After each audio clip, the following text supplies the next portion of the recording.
Why, hi there. I'm Ron Juckett, and he's Ricky Keeler.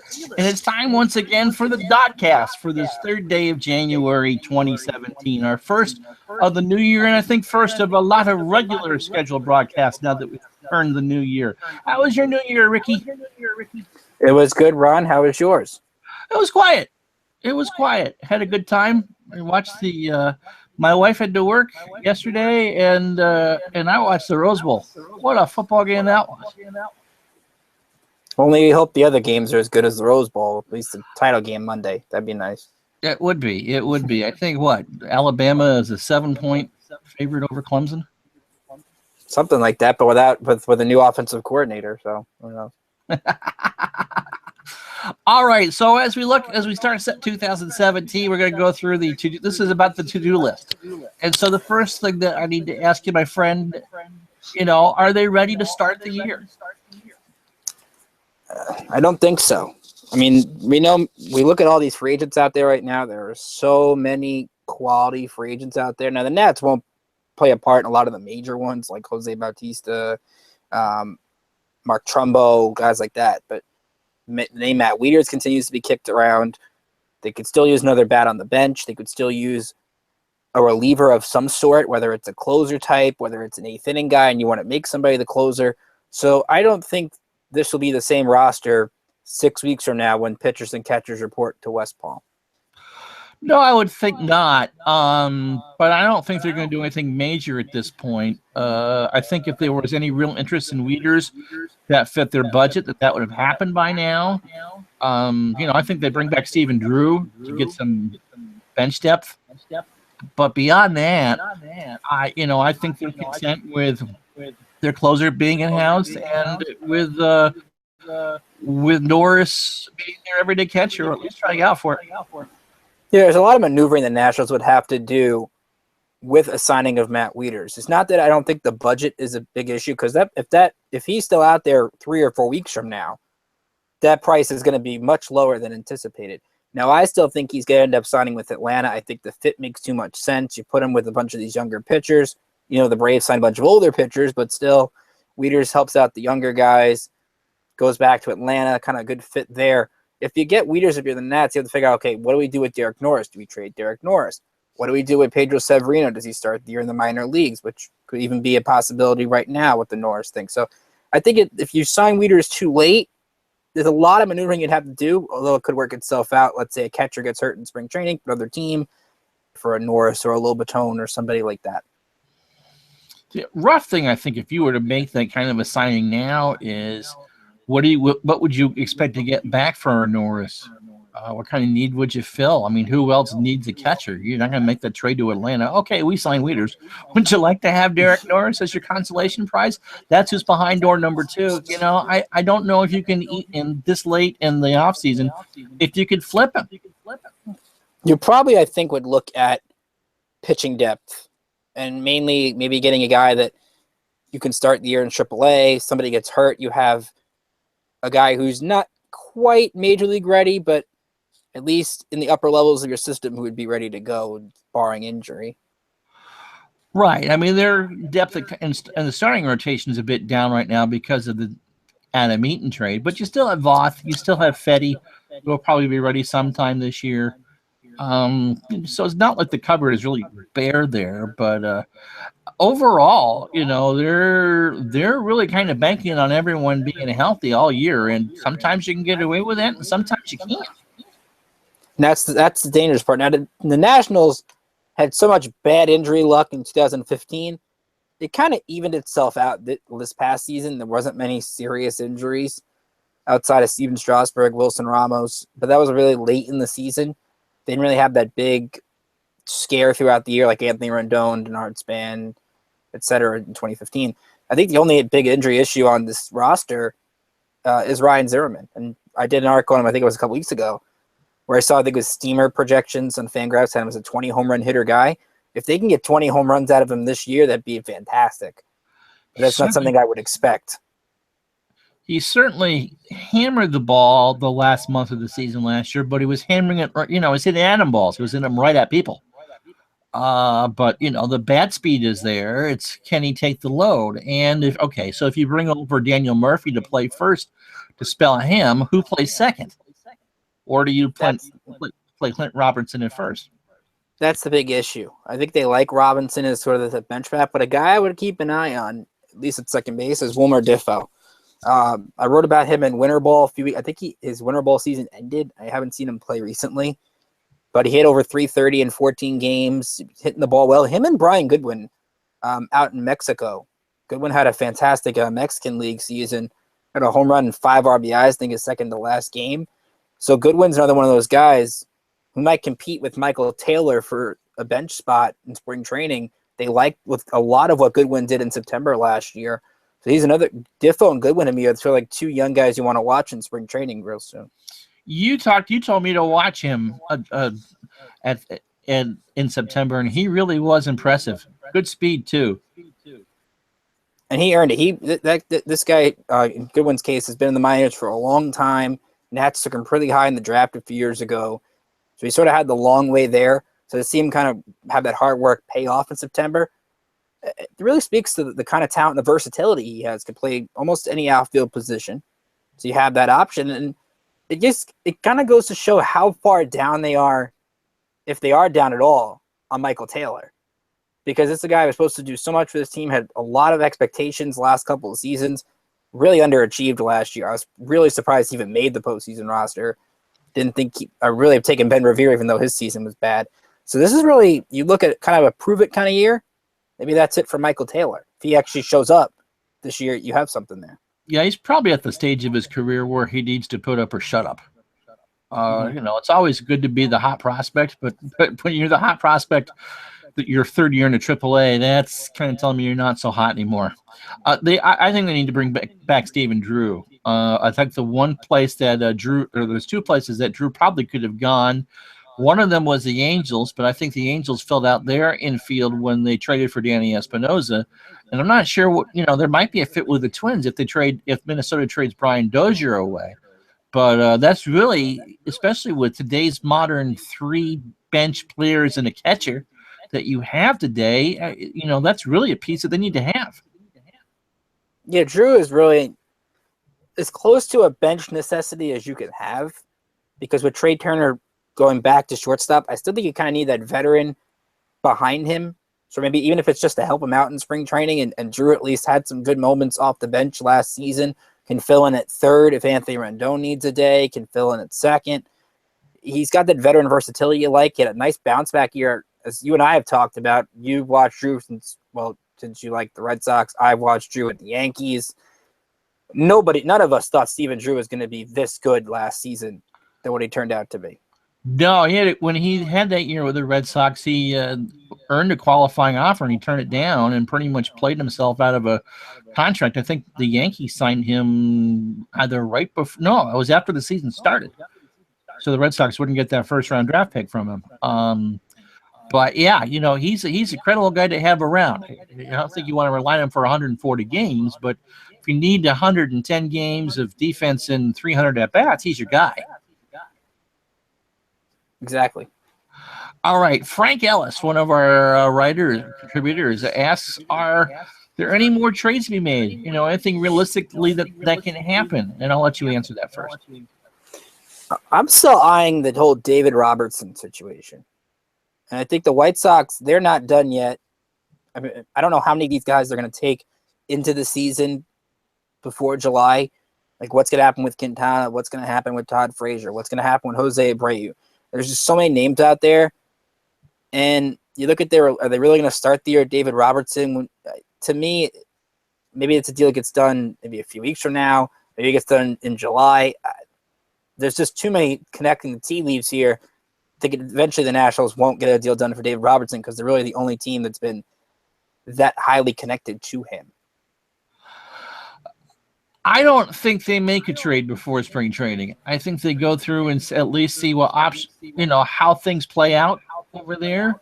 And I think whatever adjusting they're going to make is going to be when the price is higher around the trade deadline, unless they sign Wieters, and then I can see them flipping a catcher.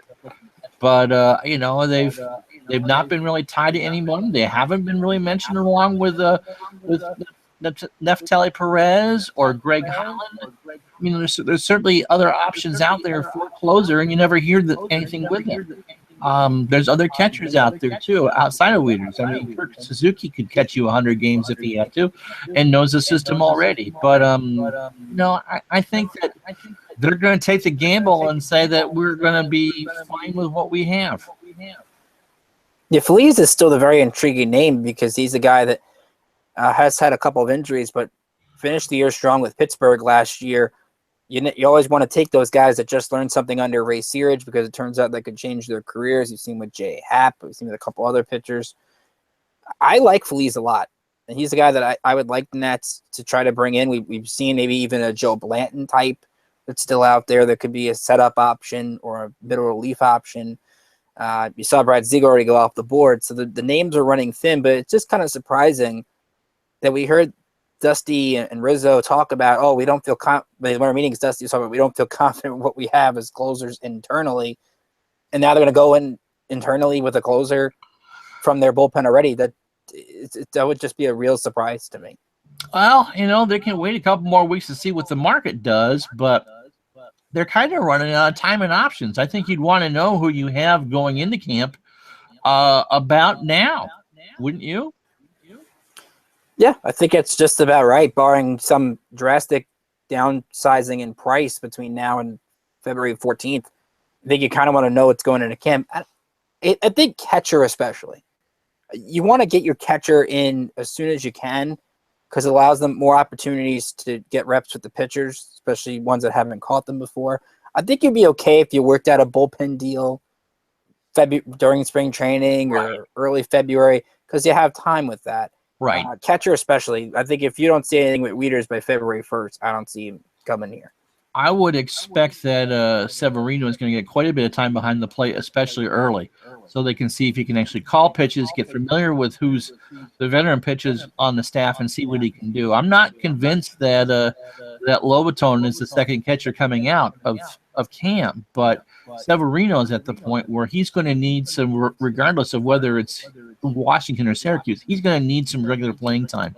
He is not caught more than 100 games a year at any given level. I mean, he has rushed right up the ladder to the top, and so some stability would be good. He's probably good enough now to be a backup catcher for the Nationals, but he needs to catch every day. Yeah, you're right. He needs to get a chance of playing every day. Kind of saw that with Michael Taylor last year, needed to play every day, even though he went down to Syracuse and didn't exactly light the world on fire. Severino, to me, is a guy that, again, you want to see him get those reps. If he gets those reps, even in Syracuse, let's say with a guy like Austin Vogt, if Austin Vogt doesn't make the roster at a camp, now you have Severino who's caught him before that you could use to help Vogt feel comfortable. He's caught A.J. Cole before in Syracuse. So he at least has familiarity with some of these guys already. It's just about getting him familiarity with the Scherzers, the Roarks, the Strasburgs in this rotation to sort of help him even feel more comfortable. Oh yeah, absolutely. So I guess I'd be surprised if there were any more trades. Obviously, that something could happen, but it's just been too quiet for too long to make me think that, especially with free agents on the board in positions where we think they need some help, and they just haven't been able to anybody. So you never know. There'll probably be a trade sometime the next 2 or 3 days. All right, so the next thing, obviously, then is getting the people that you have offered tendered contracts through actually to sign up. The only one that has so far is Jose Lobaton. Danny Espinosa was offered a contract, but he's now a member of the Los Angeles Angels, and Ben Revere was non-tendered. So you have those 3 or 4 names that you don't want to go. I mean, Bryce Harper is one of those names, and Anthony Rendon is the other big name. You don't want to get those cases into a hearing room in front of an arbitrator. You want them done now, especially if there's any hope of Harper staying after when he hits free agency. Yeah, but another guy also that's going to get some big money is Tanner Roark. Right. He was also eligible for, I think it's Roark's eligible. And like you said, even Harper, Anthony Rendon is going to make a lot of money.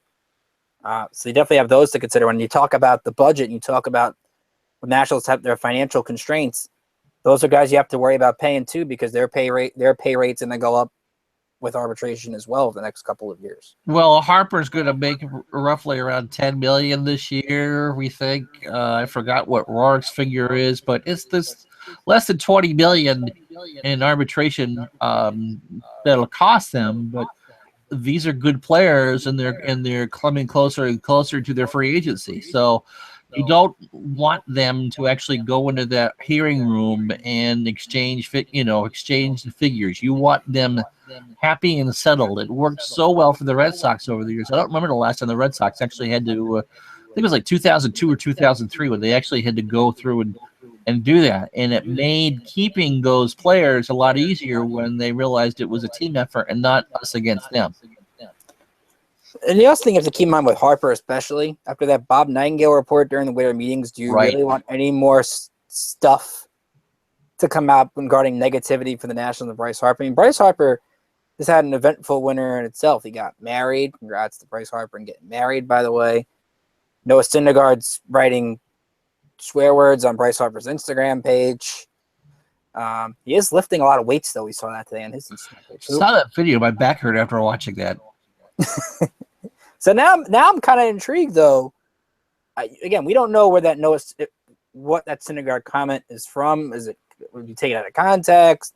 We have to wait to see what Syndergaard, maybe if he talks about it in spring training. But the way Harper has never talked bad about any of these Met pitchers, I'm a little bit intrigued now to inside the Nats-Mets rivalry here and what might happen when Harper and Syndergaard face each other the first time later on this year. Well, Syndergaard's made a number of comments on social media about how kind of hinting that the Mets don't get enough respect and all that. And, I don't think he's necessarily wrong on some of that stuff either. But for him to go out, and I'll say the word because Ricky's too polite to do it, to go onto someone's Instagram page and call them a douche. It wasn't even a bag, to sit there and call him a douche was kind of a, pardon the pun, a douchey thing to do, even if you were joking or not. So I don't know if this is the start of some bad blood. I mean, my goodness, they play 19 times a year. There should be some bad blood between two very good divisional teams. Or if it was just, two friends kind of needling each other, which is what my sense was. Just kind of, having a good time with each other. 6 times in April, including a Sunday night baseball game on April 23rd. I'm interested in something's going on here. But more importantly, again, you look at Harper's numbers, not exactly great against any of these Met pitchers. Harvey, DeGrom, Syndergaard, not exactly the greatest numbers out there. Maybe this gets Bryce to have one of those big moments early in the season, kind of like what he had last year, and he had an awesome April. He's going to need to have something early to get rid of any lingering doubts about his health from last year, don't you think? Absolutely, and we had Matt Wayrich talk about this. Excuse me, I'm thinking the right. Matt Wayrich talked about it yesterday about Bryce Harper's bounce back season. Read that on districtondeck.com. And I think, it's definitely he needs a big season. I'm not expecting him to duplicate 2015. I think that's a really lofty expectation. That was a historic season. I'm not expecting to do that every year. The one thing I would expect, though, out of Bryce Harper is to have more than one home run after August 31st. If they want to get really far, they need Bryce Harper to contribute in September and October. He could hit 20 homers in the first 2 months of the season. That would be awesome. I want to see him contribute down the stretch. To me, that's more important. You know what I want to see him do? I want to see him foul off a pitch on the outside part of the plate, which is great. Mm-hmm. Yeah, but you also think about this, and that's something I thought about a couple days ago. If the Nationals had won that series against the Dodgers, where is that at bat for Bryce Harper against Clayton Kershaw in Game 4 rank on our top moments list that we all did, or at least I did games, we each did moments. Imagine if they actually had won that game. Bryce walks, Murphy gets the big hit, where that ranks, because that was an excellent at bat between Harper against Kershaw back in Game 4. Yeah, I think he'll have a very good year. I really, really do. Just because I think, and I don't think the window is slamming shut next year, but I think there's some realization that this particular band isn't going to be together all that much longer, and the time to do something is now. Exactly. The window, like you said, is not So not really close, but it's kind of close. Right. Right. I mean, there'll be a changing of the guard. Speaking of changing of the guards, there's a new spring training. There's the camera. It's only one run. There's a new spring training home for the Nationals in 2017 in the future, and that's in West Palm Beach. Can't really tell you much about it except for it's a brand new complex, and that they're sharing it with the American League Houston Astros. And the good thing about playing in West Palm is, from what I understand, it's closer to a lot of these other teams than Vieira. Like, Vieira had to travel out a long way in Florida to go to other sites. So the Nationals kind of can stay close to home, so to speak. You don't have to make those long bus rides to other same tech. You could play with the Astros. You don't have to travel. Just stay at the complex. So it's kind of cool to have upgraded facilities. And I don't think that it's not like, I think, with college sports and recruiting, where if you have a new facility, you're going to get players. But it's awesome to have your facilities updated or renovated or something new. Well, especially early on when the rosters are big, you're not going to bring everyone for each trip, and no one wants. It's all bus travel. It's much like a minor league setup is for the rest of the guys during the year. You don't want to sit there in a bus for 4 hours to go play in Orlando or go play up in Tampa or Clearwater. So if the more teams you have around you, the more bets you're going to get, and it's the kids that get trucked around like that. Obviously the other thing too for West Palm Beach is, with Daniel Murphy being in the WBC, there's going to be interesting to see who plays second and see how often they get trucked around and how they mesh with Trey Turner, who's making that transition from Major League outfielder to Major League infielder. But yeah, it's a new complex, so everything should work, and nice new fields and hopefully decent lighting, because I'm sure, I haven't seen the schedule, but there's always a couple night games there. And as you said, with the Astros right there, they will probably play 4 or 5 times, and that's just less wear and tear on your body as you get ready to, you want that time to go into getting comfortable, getting loose, and getting your timing back, and not listening to your iPhone for 4 hours. Yeah, exactly. And I think when you look at, you mentioned the whole thing with Murphy, that's where guys like Wilmer Difo can make a name for themselves and get a chance to crack the opening day roster. Somebody like Matt Skoll can play some first base. He has good power. Maybe he gets a chance to make sort of that next impression going forward. So having these guys going to play in the World Baseball Classic isn't a terrible thing, because Max Scherzer is going to know how to handle himself. Daniel Murphy's going to know how to handle himself. Alvaro Perez done it before. It's nothing new. So we'll see who else goes there, but it just gives more younger players an opportunity to make a statement and make a first impression on Dusty Baker and the coaching staff. Right. Oh, absolutely. Absolutely. And I think it'll be, anytime you open up a new facility, just like when the Nationals opened up Nationals Park, it's fun because you don't know what to expect. You don't know how things are going to play. And these facilities become more and more high tech all the time. And if they finally have a proper place for both teams to have their minor league facilities there, then you can just learn so much too. For all involved. Same with Houston. So sharing it, I think, is a good idea, especially now that, I think you and I were talking before we started that I think there are more teams now playing in the Cactus League in Arizona than there are in Florida in the Grapefruit League. Yeah, you get a lot of repeat matchups. And again, that's the case in a lot of spring trainings. You're playing the same teams over and over. Like, you get a lot of St. Louis. You get a lot of, obviously you're going to get a lot of Houston, Miami. So you're only playing so many different teams. They could play the Twins actually a couple of times this year, which you don't see. I think the Nats are going to Fort Myers. That's a long trip. February. That's not a hop, skip, and a jump. Nope, not by any means. So that's a new thing, at least this year. Get Twins on your spring training schedule. Well, for the Red Sox and the Twins, they play the Mayor's Cup every year. It matters up until they leave to go north. All right, some news that that I wrote about last week, and I think this is kind of a no-brainer type thing, but I think the Nationals would like to get an extension done for Dusty Baker before things get serious to make sure that he's back for 2018. He turns 68 this year. We obviously aren't talking a long-term extension if it does happen. I wrote a column last Wednesday saying it was pretty much a good idea, and I haven't changed my mind surprisingly since then. But he seems to be the right guy this year, and if this is a 2-year plan, he's the right guy next year, I would think, right? Yeah, I think so. I mean, we talk about the whole thing of lame duck managers, and I don't view Dusty as technically he would be if they didn't get an extension done, but I think that he's getting enough respect from the players and a lot of respect from the whole organization that I don't think I'd have to worry about him being a lame duck manager. But I would like to see him get at least maybe a 1-year deal, although Matt Williams got a 1-year extension before 2015. Look how that turned out for him. But you definitely love what Dusty's done for the organization. There are reports. You saw George Castillo, the Washington Post, said something. I read it from Pete Kurz, I think at Masson had it, that he's got a lot of respect for how he's handled the roster, how he's handled all these players. So to me, Dusty's the right fit, but I would like to see a 1-year extension done, but I don't think it necessarily has to get done. I think it really depends on how Dusty feels about it. I mean, obviously things can go wrong in the playoffs, or they miss the playoffs, and it could be back to him or loses the clubhouse, which would be a stunning thing. You realize that, I saw this today. I don't know how many games he has to win this year, but he has a reasonable chance to move into the top 15 all time as a manager.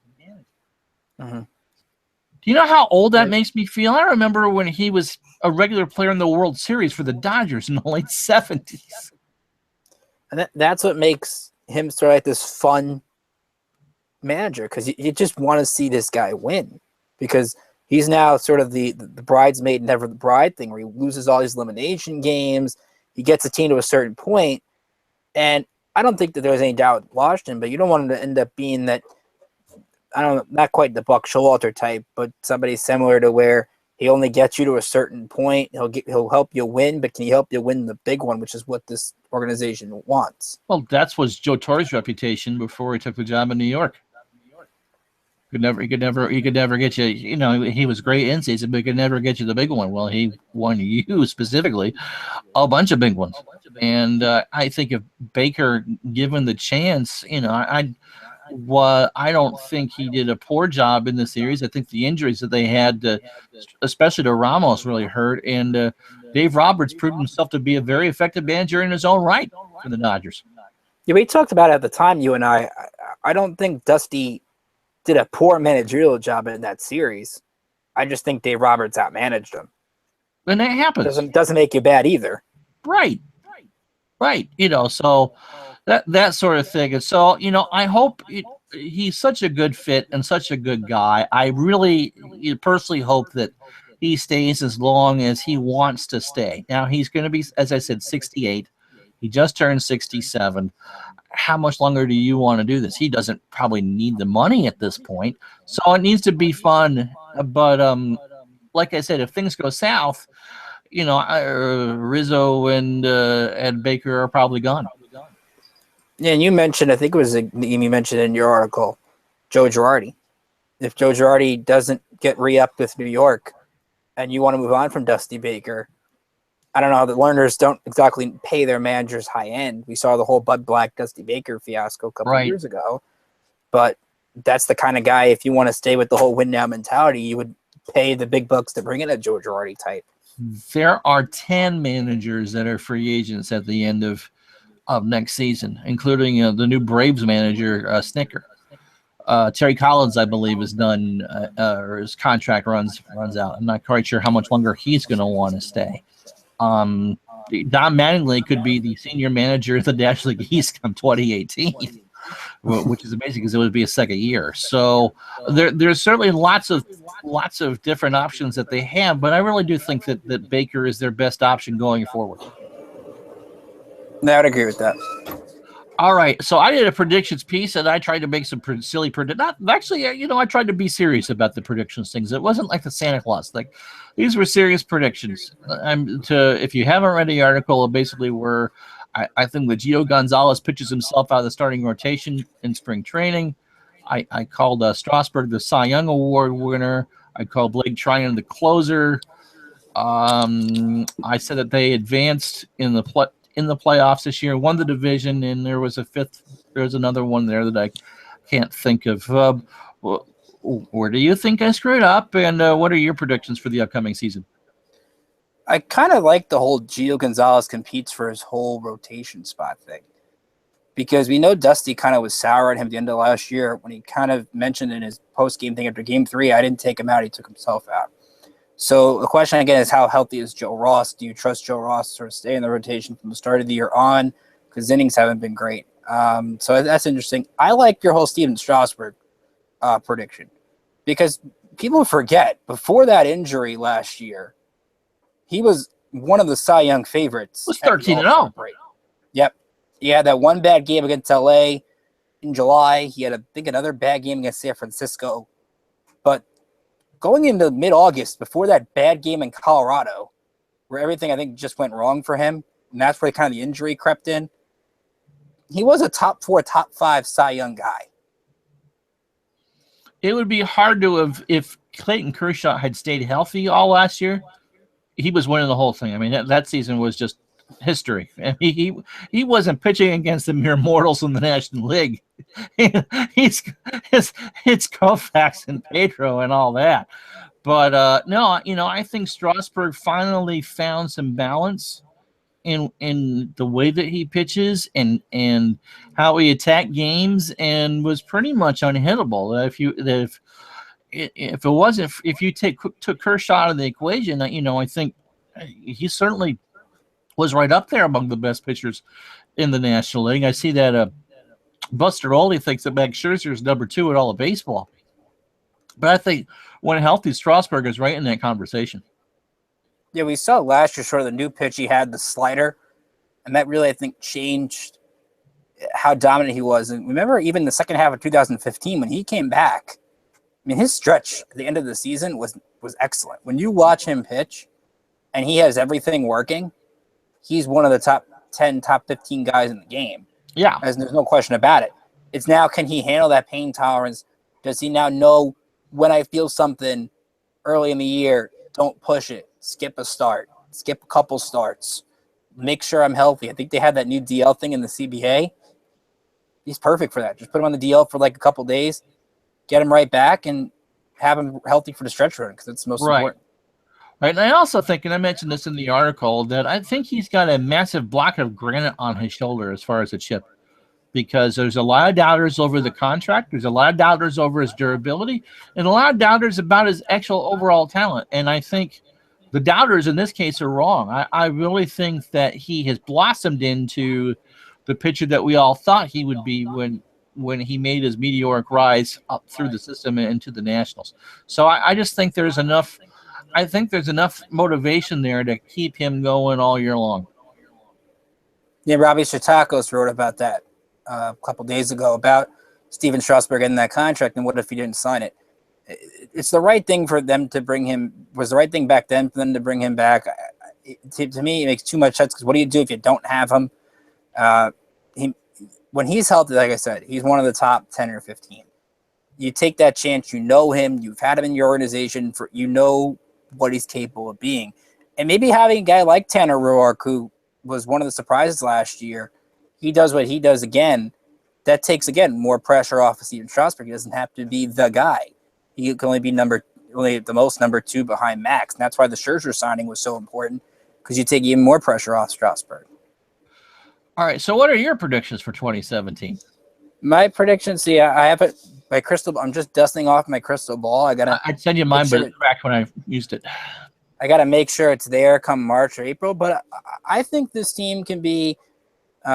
It's definitely a playoff team.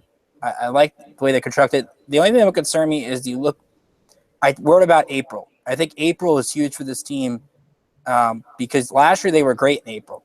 It was 16-7. They got off to like an 8-1 start or something like that. And the Mets probably, depending on what happens to Juris Familia, might not have him for the first month of the season, depending on what domestic violence thing. You have to build that gap with the Mets as large as you can, because the Mets are still a very good team. They brought back Cespedes. They're getting Harvey back. They're getting Wheeler, you would think, back. And he's sort of the unknown here. What is Zach Wheeler? We'll find out. I still think it's between them two in the NL East. And it's going to be interesting. Again, the Mets did a great job last year beating up on Atlanta, beating up on Philly. They were sort of close with Miami. If you could beat up on an improved Atlanta team, I would think an improved Philly team, because I think they're going to add another bat. Ken Rosenthal talked about it today, and they added Clay Buchholz. The key is going to be, can you beat up in the bottom tier in the division? If they can, they'll win it. If not, they're a wild card team, because we know it's a lot tougher to make the ultimate goal of the World Series out of the wild card than it is when you win the division. It's always tough to win that one game, which is why I like that wild card round, because it gives you so much more incentive to actually win that division and guarantee you get that best of 5 and start that best of 5 at home. Or at least get that best of 5 instead of having to burn your best pitcher. I suppose like a Max Scherzer in a wild card game, and then you're debating between Strasburg and Rourke to start the divisional series. Can I throw in there one more bold pick? I'll throw a bold one at you. Sure. Trey Turner, top 10 MVP voting at the end of the year. I thought he was top 10 this year, to be honest, but it's not wholly bold. But when you think about his impact over a full season, I wrote about sort of with speed being the key. Him and Adam Eaton running the bases this year is going to be so much fun. If Adam Eaton adopts sort of that aggressive base running tactic that they now have at Davey Lopes, they're going to steal over 30 bases, you would think, each. Oh, easily. That's the case. Easily. So having Trey, he's going to, I would think, steal 40 to 50 bases. He's got a little power in him now. He's a triples machine. If they win the division again, and Trey Turner is the reason why for a full year, I mean, he could have easily be in the top 10 MVP voting. Yeah, no, I don't think that's that bold. I think that's pretty accurate. I'm not worried about the Nationals' offense this year. There's some depth issues I have some concerns about, and what happens if anyone gets hurt was a question. But the offense and the starting rotation they're putting on the field to start the year is good. But I don't believe. And you wrote about it coming in a few weeks ago with the power. I mean, this is a team that, yes, it loses Wilson Ramos and loses some power bats, but Derek Norris can swing the power bat a little bit. And this is a team that still was top 5 in home runs last year. Well, Turner projects out to 26 over a full season, too. And Harper isn't going to hit 22, 23. If he has any sort of bounce back year, he's going to be it's going to hit close to 300 and slap out 30. So they lost 47 homers with Espinosa and Ramos being gone. But it's not like that they don't have the pieces in place to make that up. I mean, there's not the 40-homer guy unless Harper goes off. But it's not like that. They're not going to be playing a dead ball baseball either. I mean, they're going to hit some home runs. And Anthony Rendon a few years ago was a top 5 MVP candidate himself. So right. He easily can get to 20 homers. Murphy, I don't know if he'll have the power year that he had last year with 25, but can Murphy still hit your 20 to 25? I wouldn't doubt it either. I don't think he'll hit 30, but I'm not expecting Daniel Murphy to hit 30. No, but if he hits 50 doubles, it kind of makes up for the fact that he didn't hit 30 homers. Right. And maybe he'll actually win the batting title this year and not have the buttocks injury affect him from winning the batting title. You went there before I could, but you're absolutely right. So, yeah, I think that the East is going to be tougher. I don't think there's going to be the pushovers, and I think you're absolutely right that April is crucial, not fatal if they get behind, but they're not those. The Mets aren't going to be easy. The Braves are improved. The Marlins are kind of, they kind of contended all the way to the wild card up to the last week of the season. And as you said, I think the Phillies are a better team. So they're not going to win, go through the division 20 games above 500 like last year. But if they can do 10 games above 500, I think they're in really good shape to win it. And last April they played, let's face it, a really easy schedule. They didn't play the Mets until May. They played Minnesota as really their only non-division team in April last year. This year they have St. Louis the second week of the season for 3 games. We know how tough the Cardinals are. They've dominated the Nats outside of last year, over the last 4 years, and a rare April trip to Colorado. The Nats have a 10-game road trip in April, ending in what could be sub-freezing April temperatures or snow in Colorado. I can't wait to live tweet that day-nighter that we're going to have that starts at like 3 o'clock on the East Coast. The second game starts at like 9:30. But look at the storylines you got in that series. You got Murphy and LeMahieu. You got the power of Colorado against the Nats pitching. You have Bud Black, who was spurned by the Nats and now is back with Colorado to manage. And Colorado's going to look to make a statement in that series, saying we can beat these contenders. Well, they also signed Ian Desmond too. They signed Ian Desmond. There's another thing in there. So they're sort of if there's a surprise team in the National League, it's probably Colorado, if there is one. Like, think about who else would be a surprise in the National League, because I don't consider Miami really a surprise. Atlanta. I really think watching them play at the end of last year, when they really had nothing to play for except for pride, and they were, and Carciarte, I never wanted to see again after that. It was kind of like watching Justin Turner for the Dodgers. And he got a nice extension too. Yes, he did. Yes, he did. So no, I think the Braves are my surprise team for going into camp. I think they could, first year, new stadium, with a manager that people rave about, they could contend for a wild card. That's really bold right there. I think Atlanta will be improved. I just don't know if you can, unless Tehran and Fulton Nowitz are going to lead that rotation, which they can. But that's a lot asking Garcia, Colon, and Dickey to sort of have great seasons in that rotation. And they don't have a great bullpen either. No, but they don't quit. That's true. There is, they may get frustrated by the time that things are, as the season wears down, but they don't quit, and they should have some financial flexibility to go out there, and if they need to get somebody for the pen or whatever, they should be able to do it. That's the whole reason why you built a new park.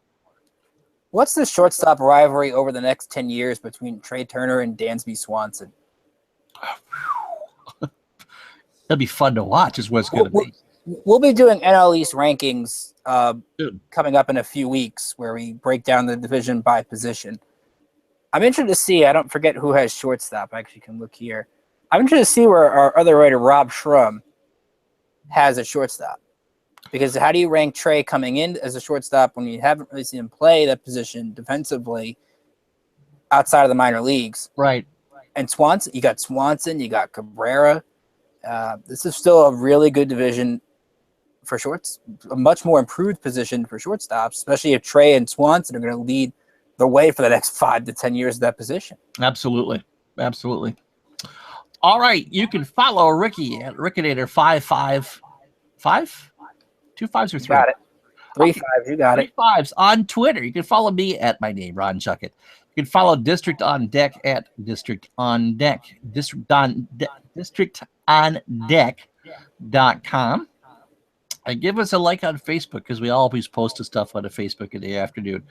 And so we'd like to thank Frank for his question, and we'd like to thank you for watching. And so I think at this point, if we're not weekly in January, we certainly will be right before the start of spring training. So for my good friend Ricky Keeler, I'm Ron Juckett. We will talk to you the next time. See you guys later.